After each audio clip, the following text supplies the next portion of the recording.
The moon ball had not yet begun when Elara Wynn was accused of stealing from a woman who had never learned to look at servants long enough to know their faces. The great ballroom of Vermont Castle glowed beneath chandeliers, every candle lit and every banner hanging straight beneath carved stone arches. Noble houses crowded the floor while servants moved between them with trays, lists, and final instructions.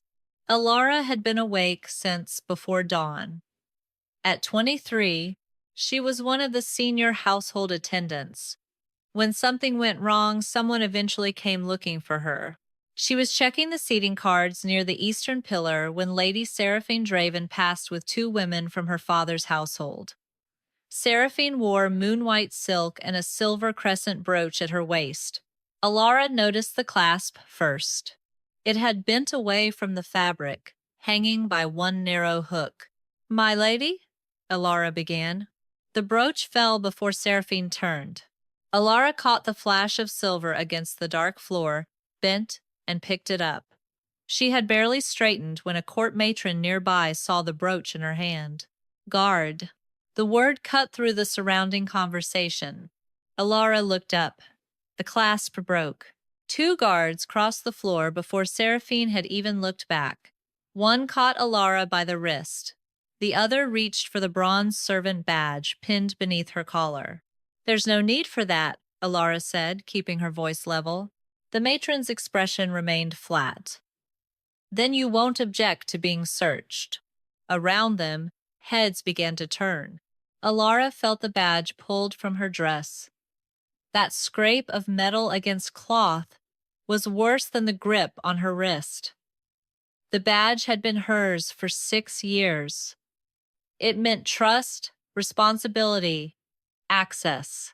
In one careless second, the court had reduced all of it to the silver object in her hand. "The clasp is broken," she repeated. A woman behind the matron gave a quiet laugh. "They always have an explanation." Elara refused to look toward the voice. Then another man stopped nearby, Lord Gavin Thorne. For one instant, the ballroom disappeared. Elara was 19 again, standing in a side gallery while Gavin told 3 young lords she had misunderstood his kindness. He had courted her in corridors and spoken about a future he never intended to defend in daylight. When rumors reached his family, he saved himself with one sentence and left Elara to carry the shame. The steward, holding her badge, glanced toward him. "Lord Thorne, you know this girl?" Gavin met Elara's eyes. He could have said yes. He could have said she was honest. He could have said anything true. Instead, he looked at the nobles watching, only by reputation. Elara's stomach tightened. Gavin continued almost gently. "She has mistaken access for entitlement before." The whispering started at once. Elara did not move. She would not give him the satisfaction of seeing the old wound open. Seraphine finally stepped closer. She took the brooch from Elara's hand and examined the fastening. Her pale gaze lingered on the bent clasp. "The servant is telling the truth," she said. The clasp failed. The guard released Elara's wrist. No one apologized. The steward returned her badge as if the matter had been inconvenient rather than humiliating. Elara pinned it back beneath her collar with steady fingers. Seraphine watched her. "You should learn something from this, Elara." Elara lifted her eyes. "People notice servants most when they appear to be reaching for something that isn't theirs. I was returning what belonged to you." Seraphine's expression barely shifted. "Exactly." She turned away. Elara stood still for one breath, then returned to the seating cards. The moon ball would begin whether her pride survived or not. A sudden silence rolled across the room.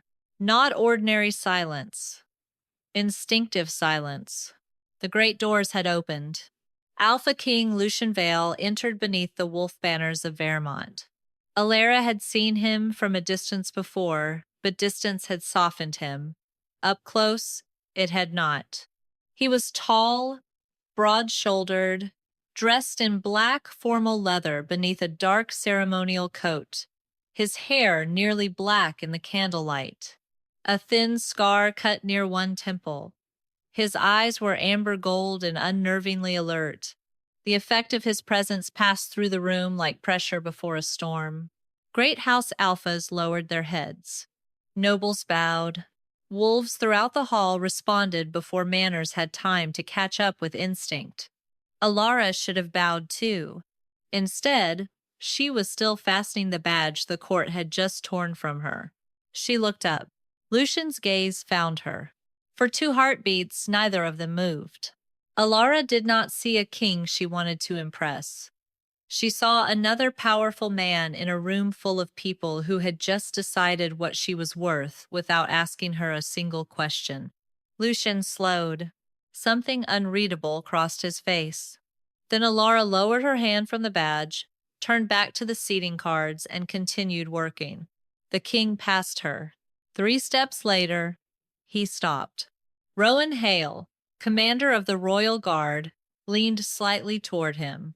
Lucian kept his voice low. Who was the woman beside the eastern pillar? Rowan glanced back at Elara. The servant half your court nearly searched as a thief 5 minutes ago. Lucian's eyes sharpened. Why? Rowan's mouth tightened. Because apparently no one thought to ask first. Lucian did not ask Rowan anything else until the formal greetings were finished. From the dais, he watched the hall settle back into motion. Music returned, servants resumed their routes, and the nobles recovered from the interruption as if Elara Wynn had not spent the opening minutes of the moon ball with a guard's hand around her wrist. The court was good at that. It remembered spectacle and forgot consequence. He did not forget her. Twice during the first hour, his attention found the eastern side of the ballroom without permission. Elara moved with the efficiency of someone accustomed to solving problems before anyone important noticed they existed. She redirected a servant carrying the wrong wine, caught a seating error before 2 rival pack lords were placed together, and intercepted a tray tilting dangerously near Lady Seraphine's white gown. None of it was dramatic. That was why Lucian noticed. His wolf noticed too. Every time Elara crossed nearby, something inside him sharpened. Not recognition, not yet, but awareness. Her scent, threaded through beeswax, pine smoke, winter roses, and too many perfumes, and still his instinct separated it from everything else. The memory of the guard holding her wrist tightened his jaw. He could summon the steward now. He could order an apology before the court. 1 word spoken with enough alpha pressure and half the hall would bend around his displeasure. He did neither. Justice administered because his wolf disliked seeing one particular woman humiliated was not justice. It was preference dressed as principle. So he waited until Elara was alone near a side table, checking a list against a row of silver cups. You didn't bow. She looked up. No startled gasp, no practiced smile, only a brief assessment before she lowered the parchment. Someone had just removed my badge because they thought I was a thief. I was occupied putting it back. Lucian glanced at the bronze badge beneath her collar. You sound angry. Embarrassed, Your Grace. Her gray-blue eyes held his. Those are different things. A laugh almost escaped him. He stopped it too late to hide the beginning of a smile. You were telling the truth about the brooch. Yes. And no one apologized. No, you don't seem surprised. That would require this to be the first time someone of rank found certainty easier than asking a servant a question. There was no bitterness in the sentence. That made it land harder. Lucian studied her. What is your position here? Senior household attendant. Supplies, guest service, event logistics, and whatever becomes urgent when someone else has forgotten it. That sounds like several positions. It often is. His wolf shifted again, restless. Elara glanced toward the ballroom. If Your Grace is finished, the first dance begins in 6 minutes, and 3 noble families are still pretending they cannot see the placement cards. Lucian stepped aside. Go. She did. The first dance began exactly 6 minutes later. The center of the ballroom cleared beneath the chandeliers. Musicians raised their bows. Noble women gathered near the crescent-marked floor with expressions too composed to be natural. Seraphine stood at the front. Lord Edric Draven was a few paces behind his daughter. Silver at his temples and northern wolf insignia worked into his black coat. He did not need to gesture for Lucian to understand the expectation. This was the moon ball. A king's first partner was never merely a partner. Lucian descended from the dais. The room leaned toward him. He walked past Lady Corinne Ashfall, past Lady Morel Varick, past Seraphine. A disturbance moved through the hall. Elara stood near the edge of the cleared floor, carrying an empty silver tray. She saw him coming. For the first time that evening, uncertainty touched her expression. Lucian stopped before her and held out his hand. Dance with me. Silence dropped over the ballroom. His wolf surged forward with immediate satisfaction, as if the answer had already been given. Elara looked at his hand, then at him. No, Your Grace. The refusal struck his instincts like a closed door. Power rose automatically beneath his skin, the ancient alpha impulse to command space and make resistance difficult. Lucian crushed it before it reached his voice. Around them, several wolves had already gone still. He lowered the pressure. May I ask why? Alara's eyes moved across the watching court. Because I don't know whether you're asking because you want me there or because you want to see what this room does when you put me there. Lucian looked at the hundreds of faces, pretending not to listen, then back at her. Fair answer. He lowered his hand.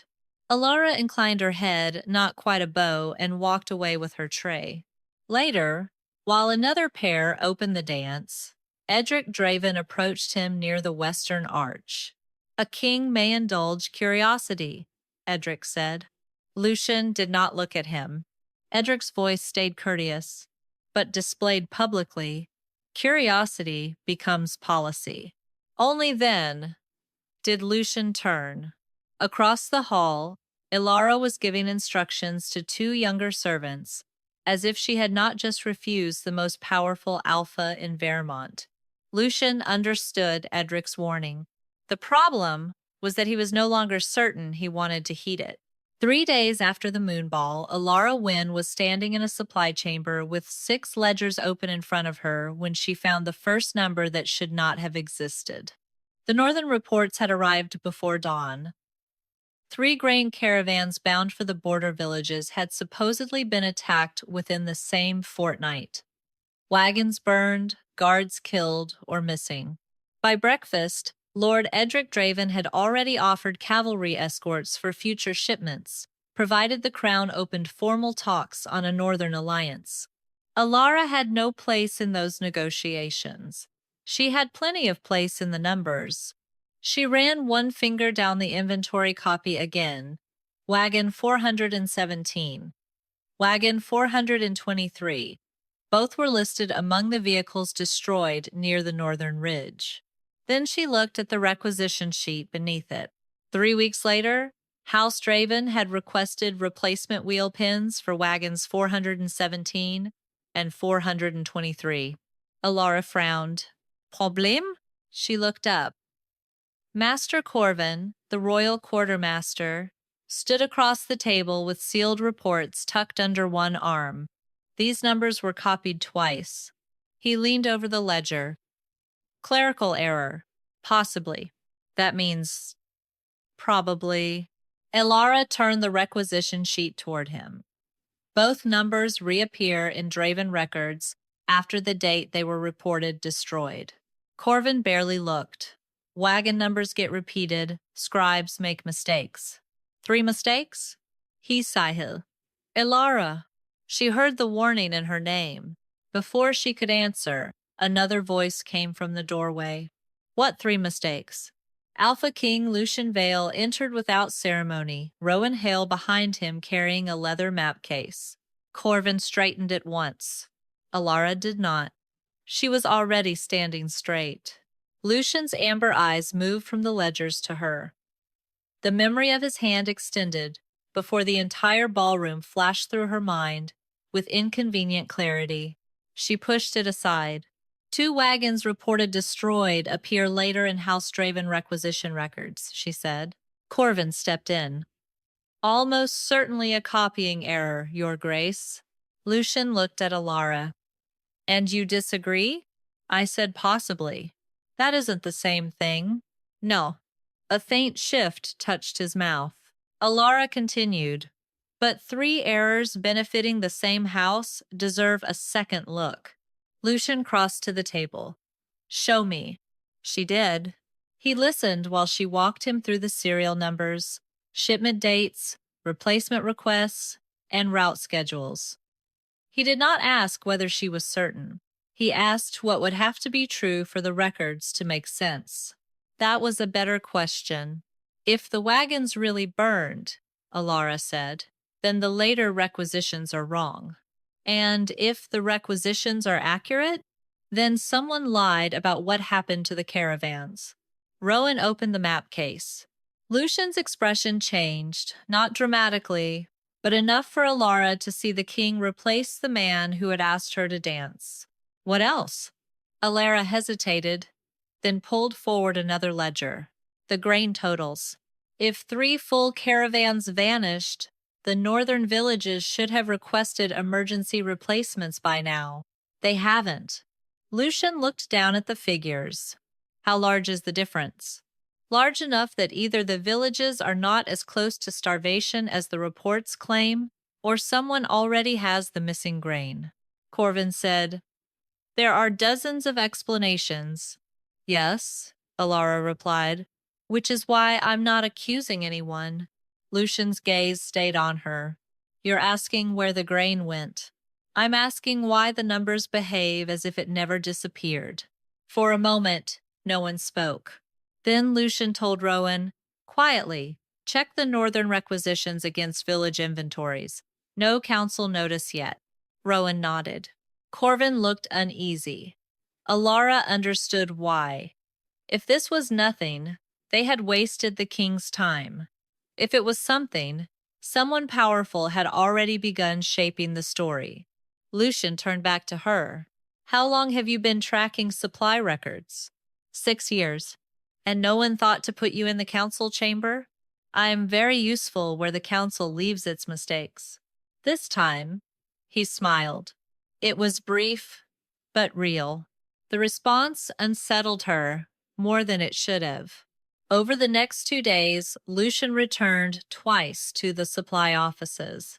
He asked about winter road capacity and why one border village had stopped requesting lamp oil despite claiming twice its normal number of displaced families.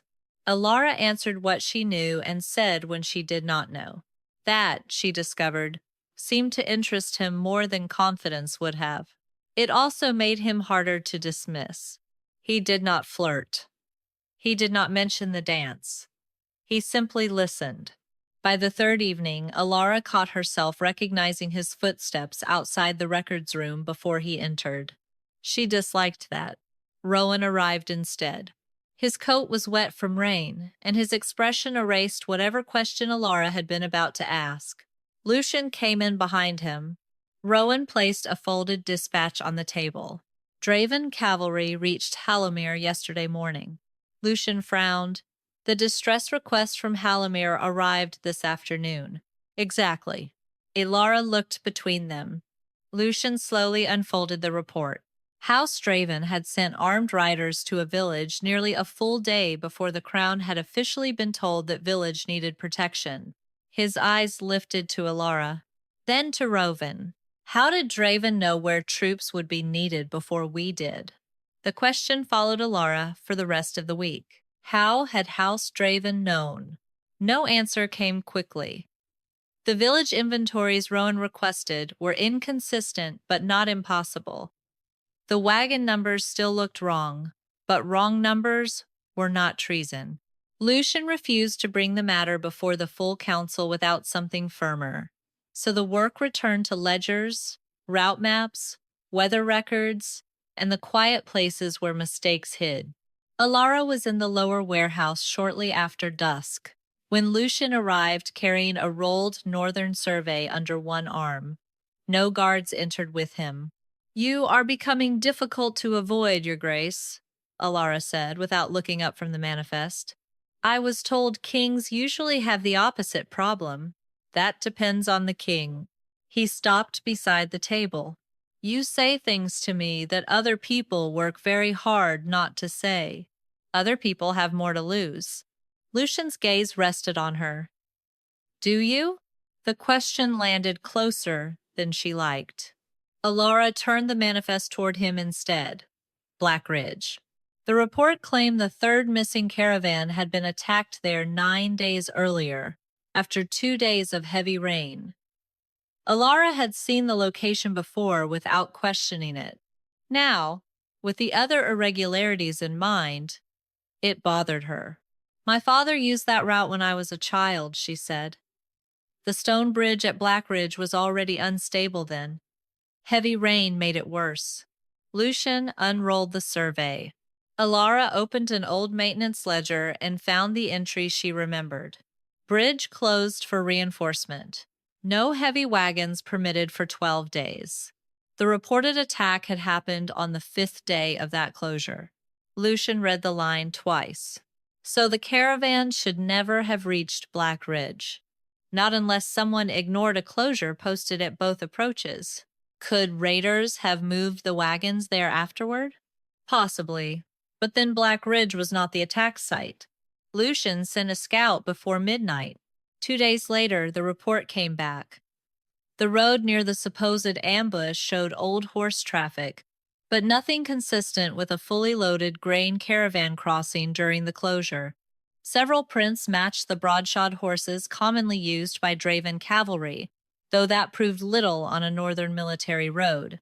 Elara read the report and set it down. "It is still not enough." "No," Lucian said, "but it is no longer only a bad number." Lucian ordered no arrests and no accusations. Until they knew more, even Edric was only a lord whose records happened to contain too many convenient mistakes. They were alone again in the warehouse, rain tapping against the narrow windows. Somewhere deeper in the storeroom, water dripped into a metal bucket at slow intervals. Lucian should have left. Elara should have returned to work. Neither moved. Over the past several days, something had changed between them in ways harder to catalog than missing grain. Lucian had stopped watching her like a curiosity and started listening as if her answers mattered. Elara had stopped preparing herself for condescension every time he entered a room. That was more dangerous. Lucian inhaled once. His expression changed. A stillness came over him so complete that Elara's skin prickled. "What?" He did not answer immediately. His wolf had been restless around her since the moon ball. A pressure under his skin he had treated as attraction. Now, in the enclosed warehouse, with rain muting the castle and Elara standing close enough for her scent to cut through cedar, grain dust, and damp stone, the uncertainty vanished. Recognition settled into him with terrifying simplicity. Elara saw it happen without understanding it. Lucian. It was the first time she had used his name. His eyes sharpened. "My wolf recognizes you." Her hand stilled on the ledger. "As what?" "A possible true mate." Silence. Elara stared at him, waiting for some change in the room, some invisible chain to close around her wrists. Nothing happened. "And what exactly does your wolf believing that change?" Lucian answered without hesitation. "Nothing you haven't agreed to." Some of the tightness in her chest eased. "Good." She stepped closer by half a pace. "Because I won't let an instinct make a choice you aren't brave enough to make yourself." His wolf surged at the challenge. Lucian held it. "I wouldn't ask you to." The rain struck harder against the windows. Elara became aware of the space between them, then of how little remained. Lucian lifted one hand, slowly enough that she could have stepped away. She did not. His fingers stopped just short of her cheek. For one suspended moment, Elara wanted him to close the distance. That frightened her more than the bond. "If you kiss me tonight," she said quietly, "what am I tomorrow?" Lucian's hand lowered. He had answers for roads, armies, councils, and threats. None belonged here. Elara saw the silence for what it was. "That's what I thought." She picked up the ledger and walked past him. The next morning, a sealed proposal from Lord Edric Draven arrived at the Royal Council. House Draven would guarantee northern military support through winter. The condition was simple. Alpha King Lucian Vale would formally open marriage negotiations with Lady Seraphine Draven. The marriage proposal sat unopened on Lucian's desk for nearly an hour. He had read the seal. That was enough to know what Edric wanted. Guaranteed northern cavalry through winter, in exchange for formal negotiations with Seraphine. The offer was dressed as stability, but everyone in the council chamber understood the leverage beneath it. Lucian dismissed the council before breaking the seal. Elara did not hear about the proposal from him. She heard it from two kitchen servants whispering near the lower passage, then from a clerk who stopped speaking the moment he saw her. By midday, half the castle knew House Draven had offered the king an army and a bride in the same breath. Elara kept working. That was easier than asking herself why the news hurt. Near sunset, Rowan found her in the records room. "We found someone." The man had been listed among the dead from the second caravan. He was brought into a small chamber beside the infirmary under guard, thin from blood loss and weeks of poor sleep. His name was Bren Caro, a wagon driver from Southmere. A healer had found him wandering near a southern monastery, with a head wound and no memory of how he had crossed half the kingdom. Lucian stood at the far wall while Rowan questioned him. Bren remembered rain, horses, men with scarves across their faces. "Did they burn the wagons?" Rowan asked. Bren pressed trembling fingers to his temple. "No." Elara looked up. "They took them," he said. "Whole. Where?" "I don't know." "Did you hear anything?" A long silence. Then Bren whispered. One of them said, "Take them north before dawn." That was all. No names, no sigils, no face he could identify. Afterward, Lucian walked with Elara back toward the supply wing. "It helps," he said. "It suggests." "You don't think he was telling the truth?" "I think he was telling what he remembers. Those are not always the same thing." Lucian glanced at her. "You make certainty difficult." "It usually is." The next irregularity arrived the following morning. A patrol dispatch had ordered Crown riders away from a section of the northern road 2 days before the first caravan vanished. The wax carried the royal wolf seal. The paper did not. Elara recognized the fibers immediately. "Draven Mill." Lucian looked at her. "We use it for some household correspondence," she said. "The northern houses buy most of their paper there. Crown military dispatches come from the capital mill." Rowan turned the sheet over. "So someone forged a royal order on northern paper." "Someone probably did," Elara said. "That still doesn't tell us who." Lucian's jaw tightened. The pattern was growing harder to ignore, but Elara could see the danger in his expression. A king could ruin a house by accusing it too early. Edric knew that. So did she. Lucian waited until evening to ask the question he had clearly been carrying for days. They were alone in a narrow archive room, shelves rising around them, when he said, "What happened with Gavin Thorne?" Alara's hand stopped on a ledger spine. "You investigated me. I investigated why a man at my court thought humiliating you twice was safe. That isn't better." "No," Lucian said, "but it is honest." She should have left. Instead, she pulled the ledger free and set it on the table without opening it. "He courted me when I was 19. Lucian said nothing. Not publicly, never where anyone important could see. He found reasons to pass through the kitchens, the service corridors, the west garden. He talked about leaving court, about a house near the river. Her mouth tightened. I believed him. Lucian's wolf stirred, anger rising fast and hot. He forced it down. What happened? His brother found us together. Elara looked at him then. By the next morning, Gavin had decided I had misunderstood ordinary kindness. Lucian's expression went still. He said that in front of people? He said it where enough people could hear. And you were blamed? I was a servant who had imagined a nobleman wanted her. That version was easier for everyone. Lucian stepped closer, but not enough to touch. Elara, I can survive a man not choosing me. Her voice remained steady. What I won't survive twice is being wanted in private and erased in public. The words struck deeper than accusation. Lucian understood immediately that she was not talking about Gavin anymore. Neither was he. For the first time, Elara felt the answering pull inside herself clearly. Her wolf, usually quiet around court power, turned toward Lucian with a recognition that frightened her because it felt natural. Not obedience, not surrender. Want.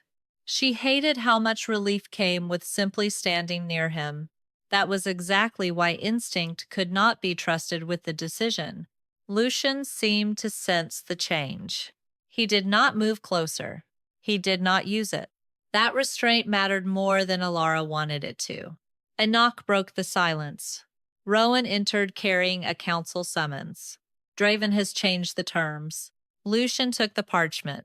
Edric would keep his riders deployed only while formal marriage negotiations remained active. If Lucian refused to open them, House Draven would begin reassessing its northern commitment immediately. Elara watched Lucian, read the final line. For the first time, the marriage proposal was no longer about what Seraphine wanted, or what the court expected. Edric had put soldiers on the same scale as a woman, and he was waiting to see which way the Alpha King would let it tip. The emergency reception began before sunset, though no one in the council chamber called it an emergency. The northern maps were already spread across the long table when Elara arrived with revised supply reports. She was told to wait outside until summoned. Through the half-open doors, she could hear the arguments clearly enough. Troop rotations, flooded roads, village stores, the risk if House Draven withdrew cavalry before winter routes stabilized. Lucian's voice cut through the others only when necessary. Elara stood in the corridor with the reports against her chest and tried not to listen for him anyway. That was becoming impossible. The mate pull had not faded since the archive room. Her wolf recognized when Lucian was near before she saw him, turning toward his presence with a quiet certainty Elara did not trust. It would have been easier if instinct had chosen a man she disliked. Inside, Lord Edric Draven spoke. 3,000 northern riders remain deployed because House Draven believes the crown intends to preserve stability. A council lord answered, "No one has suggested otherwise." Not openly. Then another voice said, "Enough. We are discussing troop commitments while the entire court is whispering about a servant." Elara's fingers tightened around the reports. Lucian said, "Choose your next words carefully. I am choosing them for the kingdom, your grace. Is Elara Wynn being considered as your mate?" Everything inside her went still. No one in the chamber spoke. Elara remembered Lucian in the warehouse. "My wolf recognizes you. Nothing you haven't agreed to." She remembered her own warning. "I won't let an instinct make a choice you aren't brave enough to make yourself." Edric broke the silence. A clear answer would settle unnecessary speculation. Another lord added, "And reassure the northern houses that royal policy will not be redirected by personal attachment." Elara could almost see the room without entering it. Edric near the map, counselors watching Lucian, military numbers waiting on parchment, as if men could be reduced to ink. Lucian knew what Elara was to his wolf. He knew what Gavin had done. He knew the exact sentence she had given him less than a day earlier. What I won't survive twice is being wanted in private and erased in public. When Lucian finally answered, his voice was controlled. Elara Wynn is a member of my household. A pausa. Nothing more. For 1 second, Elara felt nothing. Then the old memory returned with brutal precision. Gavin's careful face, the crowded gallery, the sentence that had made her look foolish for believing him. Different man. Different words. Same room full of people waiting for a powerful man to decide whether she was worth admitting to. The door opened. A clerk gestured for the reports. Elara walked in herself. Conversation stopped. Lucian saw her immediately. The change in his face was small enough that most would have missed it. Elara did not. She crossed the chamber, placed the reports beside the northern map, and stepped back. Then she bowed. Not the unfinished inclination she had given him after refusing the dance. A proper court bow, deep enough to recognize the distance between king and servant. Your Grace? His wolf recoiled before his expression did. Elara, she straightened. Those are the revised grain figures. Master Corvin has verified them. Nothing else. She turned and left. Lucian followed less than a minute later. He caught up with her in the stone passage outside the records wing. Elara, she kept walking. Stop. There was no crown command behind the word. She stopped because she chose to. When she turned, Lucian looked angrier than she had ever seen him, but the anger was aimed nowhere useful. You heard? Yes. I was trying to keep Draven from pulling troops before we know what is happening in the north. I know.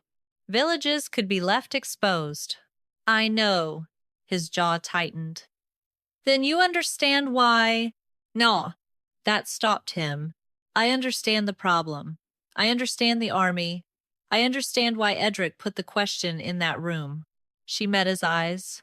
What I do not understand is why you think understanding makes the choice hurt less. Lucian stepped toward her. I did not mean what I said. That is worse. He went still. Gavin meant to save himself too, she said. He had reasons afterward. Family, reputation, duty. Men with power always have reasons, after they decide the person without power can carry the consequence. You are not nothing to me. Then you should not have needed an empty room to say it. His wolf surged hard enough that Lucian locked his hands at his sides. Elara felt the answering pull and hated that some part of her wanted to close the distance. She did not. You knew what those words meant to me, she said. Lucian had new defense, and you decided the kingdom could afford the cost because I was the one paying it? For several breaths, neither moved. Then Elara held out a folded request. Lucian looked at it. What is this? A transfer. His eyes lifted sharply. The Frontier Supply Depot at Hallowmere needs a senior logistics officer. I requested the post this morning. Before the council? Before I knew what you would say. Lucian unfolded the paper. As Alpha King, he could delay the transfer. As head of the royal household, he could refuse it. His wolf demanded both. Elara watched him understand that. If you keep me here, she said, you will prove the wrong thing. Lucian stared at the signature line. Then he took the pen from the table beside the corridor wall. He signed. Elara took the transfer order back. Neither of them spoke. This time, when she walked away, Lucian let her. Elara left Vermont Castle before sunrise 2 days later. She had packed little. 2 dresses, her winter cloak, 3 ledgers she had been authorized to carry to Hallowmere, and the bronze servant badge she no longer needed but could not bring herself to leave behind. The transfer order bearing Lucian's signature rested inside her satchel. Her wolf had been restless all night. Every corridor she crossed seemed to pull her awareness backward. toward the upper floors where Lucian had not come to stop her. Part of her had expected him to. A worse part had wanted him to. He did not. That should have made leaving easier. It did not. At the stable yard, Mara hugged her hard enough to steal her breath and then stepped back before either of them could make the goodbye sentimental. Right when you reach Hallowmere. I will. And if the king rides after you? Elara gave her a look. Mara sighed. Fine. I'll ask the useful question. If he rides after you, will you listen? I already listened. That wasn't what I asked. Elara fastened her glove. Then I don't know. A voice behind them answered, You will. Gavin Thorne stood beneath the stable arch in a dark riding coat. Mara's face hardened. Elara touched her arm. I can handle this. Mara left reluctantly. Gavin waited until they were alone. So it happened. Elara did not pretend not to understand. What? The king remembered what he was before he remembered what you were. She looked at him calmly. Now you understand. No. Something in her answer unsettled him. No? Now I understand the difference. Gavin's mouth tightened. Between a lord and a king? Between you and him. He almost laughed. He denied you in front of the council. Yes. Exactly as I warned you. Elara stepped closer. He looks ashamed. Gavin's expression changed. You never did. She walked past him before he could answer. The farther the road carried her from the capital, the more the bond pulled in the opposite direction. It was not pain exactly, but a low ache beneath her ribs, a reminder that wanting someone and trusting him were not the same thing. Elara let the distance grow anyway. By the time Lucian received Rowan's next report, Elara was already a day north. A supply clerk named Pell, who had signed 2 of the redirected caravan entries, had disappeared from his quarters. The room had been cleared in haste. Most of his papers had been burned in the hearth, but one damaged transfer record survived beneath the grate. Rowan placed it on Lucian's desk. The record showed that the missing caravans had not simply vanished from Crown Accounting. Their routes had been altered under Draven Emergency Authority. Lucian read the line twice. Is Pell alive? We don't know. Find him if you can. Quietly. Rowan nodded, then glanced at the empty chair across from Lucian's desk. You signed her transfer? Yes. You could have delayed it. Yes. Rowan studied him for a moment. That may be the first useful thing you've done since the council.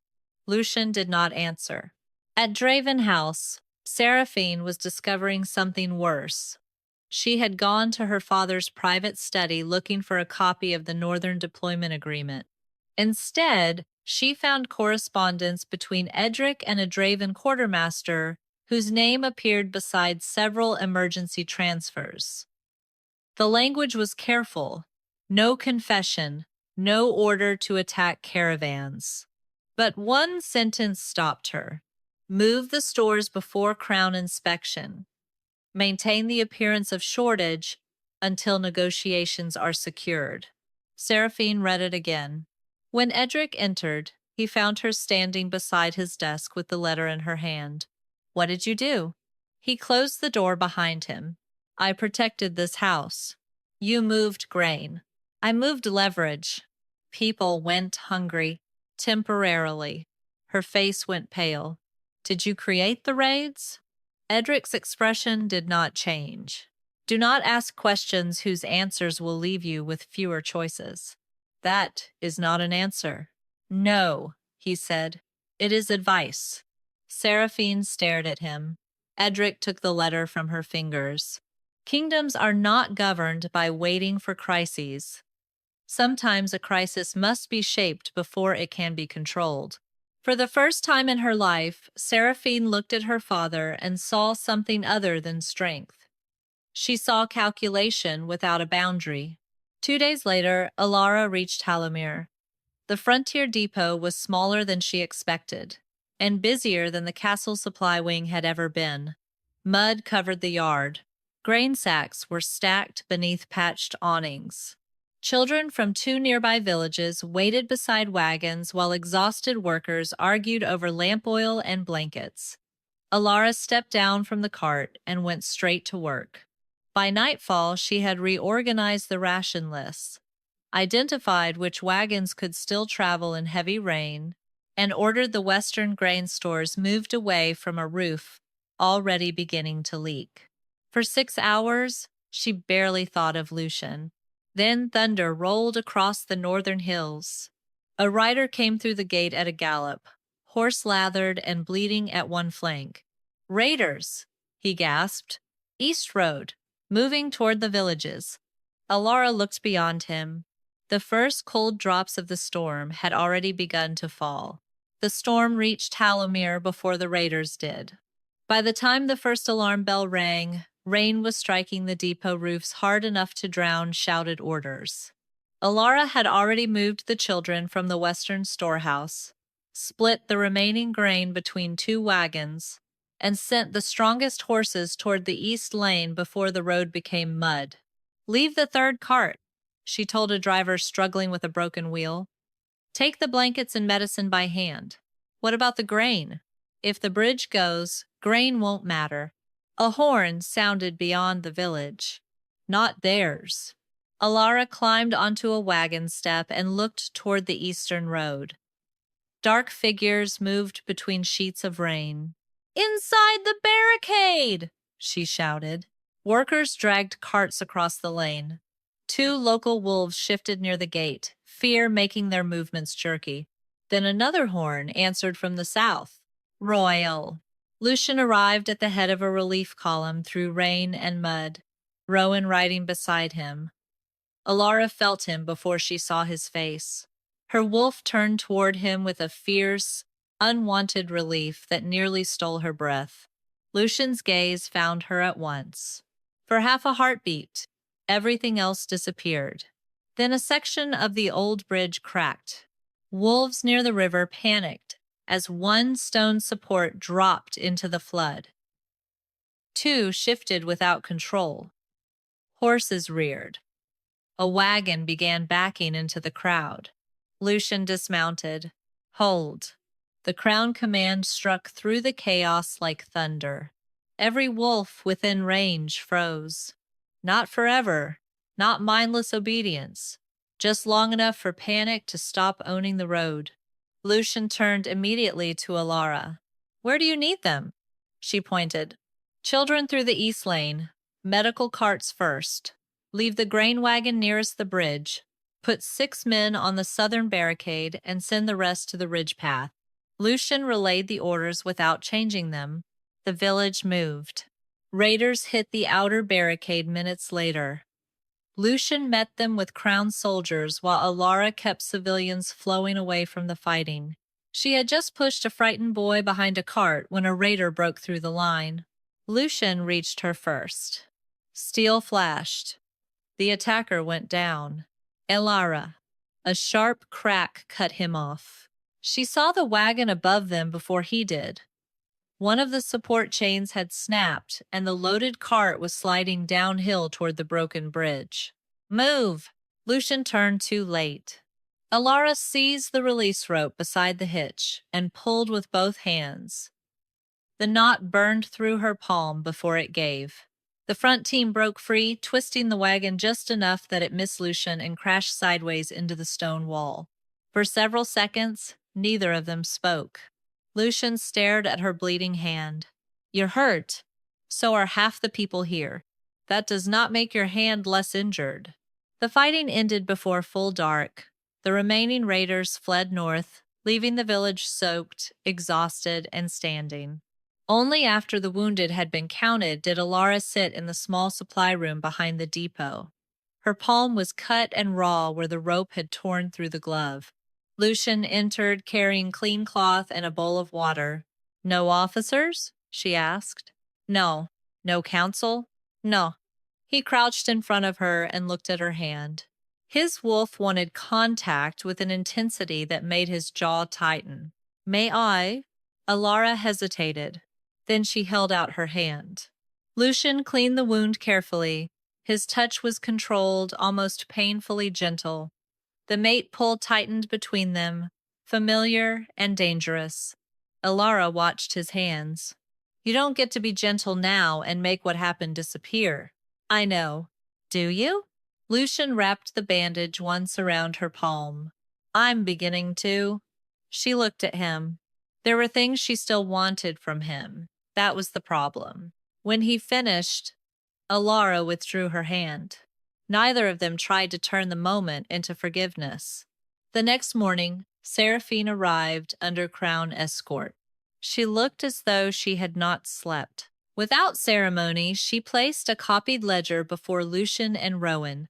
It recorded payments from Draven-controlled accounts to men matching the mercenary descriptions already tied to the redirected caravans.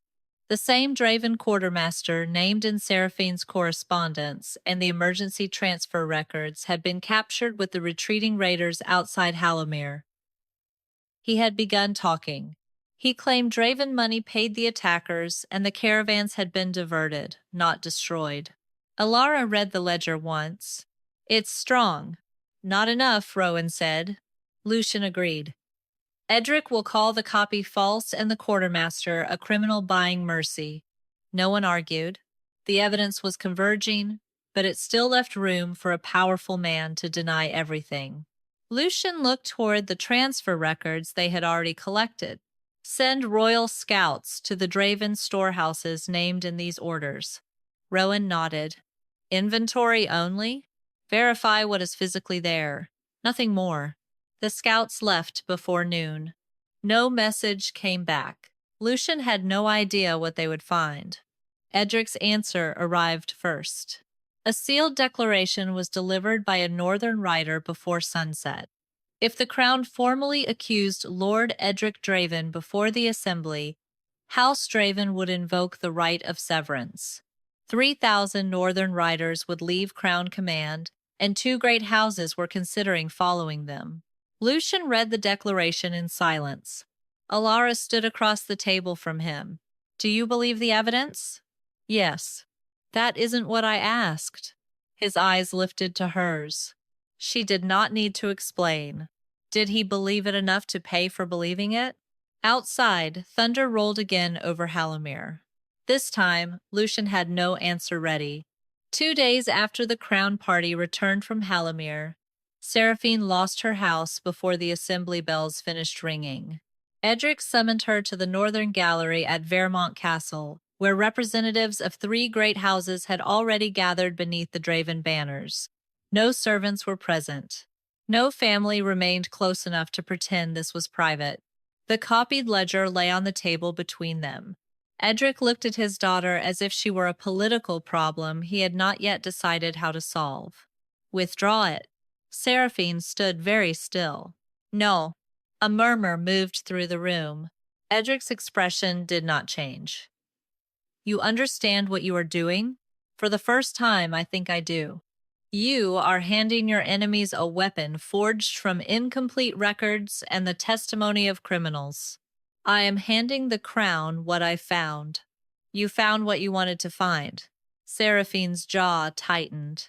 I wanted to find a father who had not starved villages to force a marriage. Silence. Edric stepped closer. Withdraw the ledger, publicly. Say you misunderstood the accounts. No? He studied her for a long moment, then turned to the waiting witnesses. Lady Seraphine Draven is no longer heir to House Draven. The words landed harder than shouting.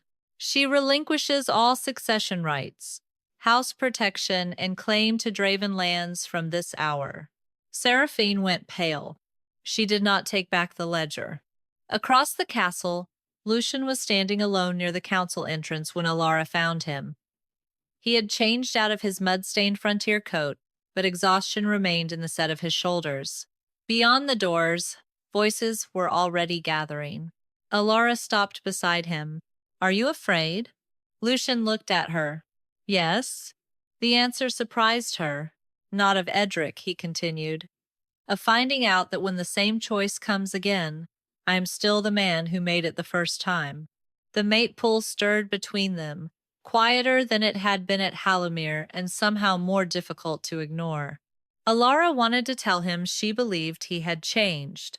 She did not. Then, don't choose for me. His brow furrowed. What do you mean? Don't tell the truth because you think it will bring me back. He said nothing. Tell it because it would still be true if I never came back. Something in Lucian's face shifted. Not relief. Understanding. The council doors opened. Elara walked in first. The ballroom had been transformed since the moon ball, but not enough to hide the memory of it. The eastern pillar was still there. So was the polished stretch of floor where a guard had held her wrist while nobles decided she looked guilty. This time she carried no tray. She wore no servant badge. She also had no title, no house, and no recognized bond with the crown. She stood behind the council boundary as a witness. Edric entered beneath the Draven banner. Seraphine came later, alone. The assembly began. Edric did not waste time denying that the records existed. He attacked what they proved. Wagon numbers are copied incorrectly every season, he said. Grain totals shift during war. A damaged bridge proves only that a route report was wrong. Your surviving driver has a head injury. The patrol dispatch may have been forged by any officer with access to northern paper. His gaze moved towards Seraphine. And the copied ledger comes from a daughter who has chosen to destroy her own house. Seraphine did not look away. Edric turned toward Lucian. The quartermaster is a mercenary facing execution. Of course, he has discovered a story that buys mercy. Several counselors shifted. Elara felt the room changing, not because Edric sounded innocent, because he sounded possible. A council elder spoke carefully. The evidence is grave, Your Grace. It is not yet beyond dispute. Edric rose. Then House Draven will not sit beneath an accusation of treason while the crown pretends uncertainty is judgment. He placed one hand on the table. If the king proceeds publicly against me, House Draven invokes the right of severance. No explanation followed. None was needed. Alpha Lord Merrick Varric stood. If Draven severs, House Varric follows. A third Alpha remained seated but said, House Calder will reconsider its oath before nightfall. The political threat became physical in the room. Wolves straightened. Pack loyalties shifted like lines drawn across stone. The council elder raised both hands. There is another course. Lucian looked at him. Postpone formal judgment. Continue the inquiry. Draven riders remain deployed until the evidence is complete. Edric gave a slight nod. The elder hesitated before continuing. To restore confidence, the crown would state that Elara Wynn carries no political authority, and that no personal relationship between her and his grace influences royal policy. Elara felt the old wound open with almost surgical precision. Different wording. Same bargain. Make her smaller, so powerful men could remain comfortable. Lucian looked at her. She gave him nothing. No plea. No warning. No promise that choosing correctly would bring her back. If he chose truth, it had to belong to him. Edric saw the hesitation and pressed harder. Make the declaration, Your Grace, and 3,000 northern riders remain under crown command tonight. He gestured toward a commander near the wall. Refuse, and they leave before dawn.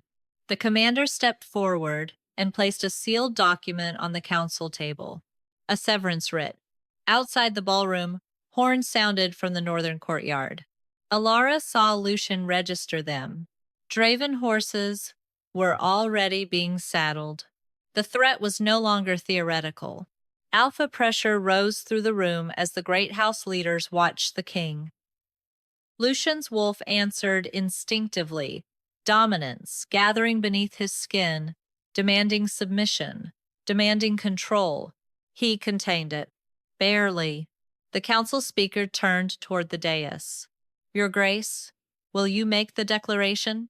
Lucian looked at Edric, at the severance writ, at Seraphine, standing without a house because she had already paid for her choice. Then at Elara. Behind her was the same ballroom floor where she had once refused his hand. She did not move. Lucian stood. I will make a declaration. The ballroom went still. Edric's expression eased by a fraction, as if he believed the king had finally chosen the shape of survival. Lucian stepped down from the dais. Elara Wynn was never politically irrelevant. A murmur rose before he finished. I called her nothing more than a member of my household because losing her trust frightened me less than losing an army.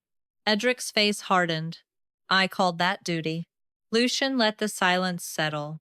It was cowardice. No one moved. I will not withdraw the investigation. I will not reduce Elara's place in it to make this court more comfortable, and I will not purchase military loyalty with a marriage bargain. He turned toward Edric. The crown proceeds. For one heartbeat, nothing happened. Then Edric reached for the sealed writ. House Draven invokes the right of severance. The Draven commander stepped forward, removed the silver wolf clasp of crown service from his shoulder, and placed it on the table. 3,000 northern riders are released from crown command effective immediately. Alpha Lord Merrick Varick rose. House Varick follows. A second clasp struck the table. Lord Calder remained seated, but one of his captains crossed the floor and withdrew his contingent seal. The sound was small. The consequence was not. Lucian had just lost enough northern strength to leave 3 border corridors exposed if another attack came before winter reinforcements could be raised. Voices broke across the room. You are risking the frontier for a servant. This is madness. Withdraw the accusation before the riders leave the city. Lucian heard all of it. Then the departing Alphas turned their backs on him. His wolf exploded. Dominance rolled through the ballroom with such force that lower-ranking wolves froze where they stood. One of the Draven soldiers stopped mid-step. Lucian felt the word waiting behind his teeth. Stay. Crown Command would stop them, perhaps only for seconds, perhaps long enough to seize the gates and force negotiations open again. His wolf wanted it. His fear wanted it. 3,000 soldiers were walking away. Elara watched from behind the council boundary. Lucian remembered the transfer order in his hand. If you keep me here, you will prove the wrong thing. He pulled the dominance back. The pressure vanished. The Draven commander looked over his shoulder. Lucian said nothing. The doors opened. The severed houses walked out. No one applauded him. No one told him he had done the right thing. The army was still gone. The council speaker looked toward the empty northern seats. Even if Draven is later convicted, severance does not reverse itself. Lucian nodded once. He did not take back a word. Only after the last Draven banner disappeared did shouting erupt beyond the western entrance. A royal guard entered, soaked with rain. Scouts from the north, your grace. Lucian's head lifted. 4 riders came in behind Rowan, mud covering their boots and travel cloaks. The scout captain carried a sealed inventory case. We reached the Draven storehouses named in the transfer orders. Edric went motionless. The captain opened the case. We found crown grain from the missing caravans still bearing royal inventory marks. He placed 2 blackened iron plates on the council table, wagon plates matching the missing cereals. Then a small leather pouch. Mercenary payment seals. Finally, Rowan unfolded a document protected beneath waxed cloth. The original redirect order. At the bottom was the impression of Edric Draven's private signet. The room changed. Completely. Edric stared at the paper. That proves nothing about raids. Seraphine spoke from behind him. It proves enough to begin with. Crown guards moved forward. Edric did not resist when they took his sword. The council did not suddenly cheer. House Varric did not come running back through the doors. The riders already preparing to leave remained outside Crown Command. Truth had arrived. It had not refunded the price. A council elder immediately demanded emergency review of Northern Command authority. Another warned that Varric's severance remained lawful until its alpha chose to reverse it. Lucian accepted both.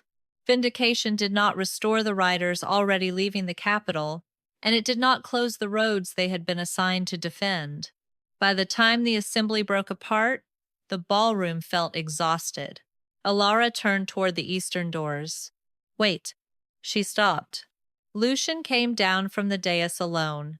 He did not call her mate. He did not summon her. He simply stood before her and offered his hand, exactly as he had at the moon ball. Will you dance with me? Elara looked at his hand, then at him. A dance isn't forgiveness. I know. It doesn't mean I'm ready to become your queen. I know. And it doesn't complete anything between our wolves. Nothing does, unless you choose it. Her throat tightened. Are you asking me, or the room? Lucian's eyes stayed on hers. You. A tired trace of humor reached his face. The room has already cost enough. Elara almost smiled. Almost. Then she placed her hand in his. One dance. The musicians had long since gone, so there was no music when Lucian led her onto the same floor where she had once refused him. That did not matter. For the first time, neither of them was performing for the room. Months later, the Northern Coalition was still incomplete. House Varric had reopened negotiations, but one great house remained severed, and Lucian spent the winter rebuilding a command structure he had once assumed permanent. Seraphine remained under crown protection while the case against her father moved through the Elder Council with no inheritance waiting for her. Elara accepted appointment as royal quartermaster for civil supply because the frontier had already proven what she could do. Lucian courted her publicly and patiently, without pretending one declaration had repaired everything between them. He came to her office as often as she went to his council chamber, and neither treated proximity as proof that trust had fully returned. Their wolves still recognized each other, but neither hurried the bond. Some evenings they disagreed over grain roots. Others ended with tea and a hand offered without expectation. Elara kept her own rooms, her own salary, and the right to leave any conversation she wished. Lucian never asked the bond to do the work that time still owed them. For the first time in Elara's life, being seen by a powerful man did not require her to disappear when the room began watching.